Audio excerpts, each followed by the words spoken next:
ایک طالب علم پڑھنے آیا، بہت دنوں کی بات ہے، تو طالب علم بتاتے تھے کمرے میں بیٹھ کے روتا رہتا ہے۔ میں نے ایک دن بلایا، میں کیوں روتے ہو؟ کہ والدہ جب میں آ رہا تھا تو والدہ جب میں گھر سے نکل رہا تھا اس سے پہلے والدہ بے ہوش ہو گئی۔ ایک ہی بیٹا چترال کے پہاڑوں سے نکل رہا ہے، کراچی کے حالات دیکھو کتنی تکلیفیں ہوتی ہیں، لیکن دین سے جو محبت مسلمانوں کی ہے وہ سرمایہ ہے۔ میں نے کہا پھر کیوں آ رہے تھے؟ کہا انہی کا حکم ہے کہ آپ جائیں، مجھے نہ دیکھیں اور اپنے علم پڑھ کر کے۔ خدا کا فضل ہے، فارغ فاضل محقق مدرس ہو گئے، اللہ نے ان کے والدین کی زندگی میں ان کی قربانیاں قبول کی اور بہترین پھل نصیب فرمایا ہے۔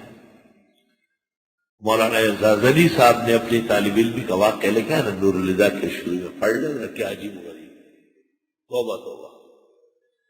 تجربہ گواہ ہے کہ جن کو پڑھنے میں، گھر سے نکلنے میں، وقت نکالنے میں جتنی تکلیف پہنچ جاتی ہے اتنا ہی اللہ شیرین پھل عطا فرماتا ہے۔ ایسی کریم رحیم شکر گزار ذات ہے۔ وَمِمَّا رَزَقْنَاهُمْ يُنْفِقُونَ، اور جو ہم نے دیا ہے اس میں سے یہ خرچ کرتے ہیں۔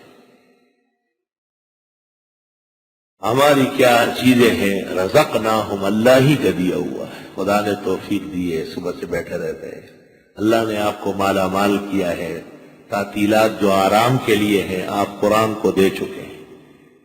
تو اس لیے گزارشات ہوتی ہے کہ ادب کا، احترام کا، وقت اور سبق کو قیمتی بنانے کے لیے بیدار رہے، ضائع نہ کرے قیمتی جواہر کو۔